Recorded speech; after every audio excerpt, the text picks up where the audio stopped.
Real estate is a powerful investment tool for anyone seeking financial independence or freedom. It is a unique investment tool. Yet every time I mention real estate as a vehicle, I often hear, "I don't want to fix toilets." That's what Peter Lynch calls noise. That's what my rich dad would say is the cynic talking. Someone who criticizes and does not analyze. Someone who lets their doubts and fears close their mind instead of open their eyes. So when someone says, "I don't want to fix toilets, I want to fire back," what makes you think I want to? They're saying a toilet is more important than what they want. I talk about freedom from the rat race, and they focus on toilets. That is the thought pattern that keeps most people poor. They criticize instead of analyze. "I don't once hold the key to your success," Rich Dad would say. "Because I, too, do not want to fix toilets, I shop hard for a property manager who does fix toilets. And by finding a great property manager who runs houses or apartments, well, my cash flow goes up.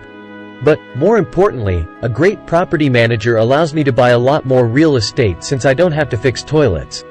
A great property manager is key to success in real estate. Finding a good manager is more important to me than the real estate.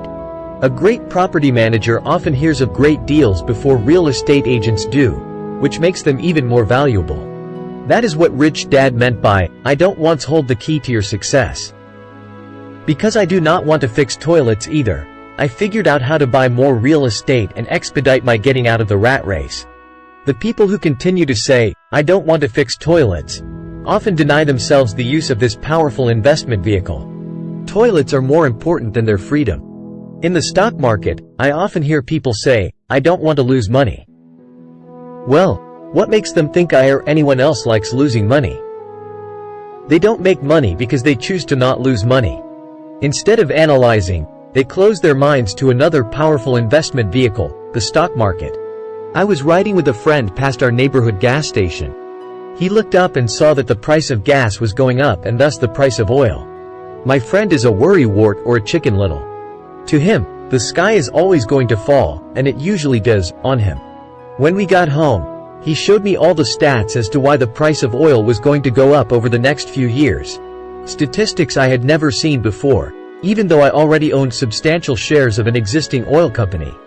With that information, I immediately began looking for and found a new, undervalued oil company that was about to find some oil deposits. My broker was excited about this new company, and I bought 15,000 shares for 65 cents per share. 3 months later, this same friend and I drove by the same gas station, and sure enough, the price per gallon had gone up nearly 15%. Again, the chicken little worried and complained. I smiled because, a month earlier, that little oil company hit oil and those 15,000 shares went up to more than $3 per share since he had first given me the tip. And the price of gas will continue to go up if what my friend says is true. If most people understood how a stop worked in stock market investing, there would be more people investing to win instead of investing not to lose.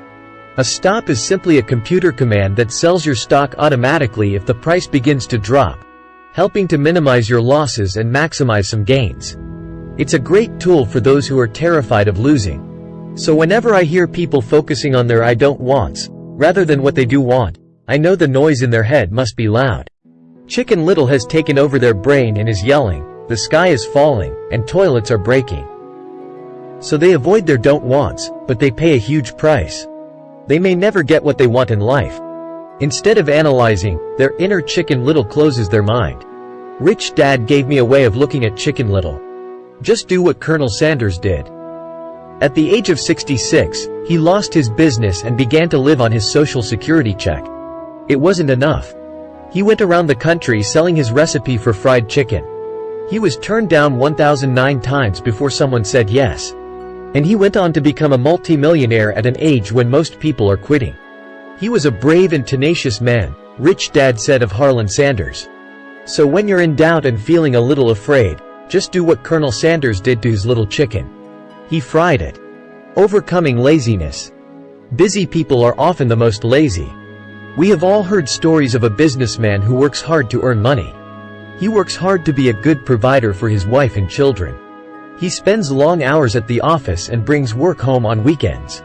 One day he comes home to an empty house. His wife has left with the kids. He knew he and his wife had problems, But rather than work to make the relationship strong, he stayed busy at work. Dismayed, his performance at work slips and he loses his job. Today, I often meet people who are too busy to take care of their wealth. And there are people too busy to take care of their health. The cause is the same. They're busy, and they stay busy as a way of avoiding something they do not want to face. Nobody has to tell them. Deep down they know. In fact, if you remind them, they often respond with anger or irritation. If they aren't busy at work or with the kids, they're often busy watching TV, fishing, playing golf, or shopping. Yet deep down they know they are avoiding something important. That's the most common form of laziness by staying busy. So what is the cure for laziness? The answer is, a little greed. For many of us, we were raised thinking of greed or desire as bad. Greedy people are bad people, my mom used to say. Yet we all have inside of us this yearning to have nice, new, or exciting things. So to keep that emotion of desire under control, often parents find ways of suppressing that desire with guilt. You only think about yourself. Don't you know you have brothers and sisters? Was one of my mom's favorites. You want me to buy you what? Was a favorite of my dad. Do you think we're made of money? Do you think money grows on trees? We're not rich people, you know. It wasn't so much the words, but the angry guilt trip that went with the words that got to me. Rich dad believed that the words, "I can't afford it," shut down your brain. How can I afford it? Opens up possibilities, excitement, and dreams. Or the reverse guilt trip was the, "I'm sacrificing my life to buy this for you. I'm buying this for you because I never had this advantage when I was a kid." I have a neighbor who is stone broke but can't park his car in his garage. The garage is filled with toys for his kids. Those spoiled brats get everything they ask for. "I don't want them to know the feeling of want," are his everyday words. He has nothing set aside for their college or his retirement, but his kids have every toy ever made. He recently got a new credit card in the mail and took his kids to visit Las Vegas. "I'm doing it for the kids," he said with great sacrifice. Rich dad forbade the words, "I can't afford it." In my real home, that's all I heard. Instead, rich dad required his children to say, "How can I afford it?" He believed that the words, "I can't afford it," shut down your brain. It didn't have to think anymore. "How can I afford it?" opened up the brain and forced it to think and search for answers. But most importantly, he felt the words, "I can't afford it," were a lie. And the human spirit knows it. The human spirit is very, very powerful, he would say. It knows it can do anything. By having a lazy mind that says, "I can't afford it," a war breaks out inside you. Your spirit is angry, and your lazy mind must defend its line. The spirit is screaming, "Come on. Let's go to the gym and work out." And the lazy mind says, "But I'm tired. I worked really hard today." Or the human spirit says, "I'm sick and tired of being poor. Let's get out there and get rich." To which the lazy mind says, "Rich people are greedy. Besides, it's too much bother. It's not safe. I might lose money. I'm working hard enough as it is. I've got too much to do at work anyway. Look at what I have to do tonight. My boss wants it finished by morning."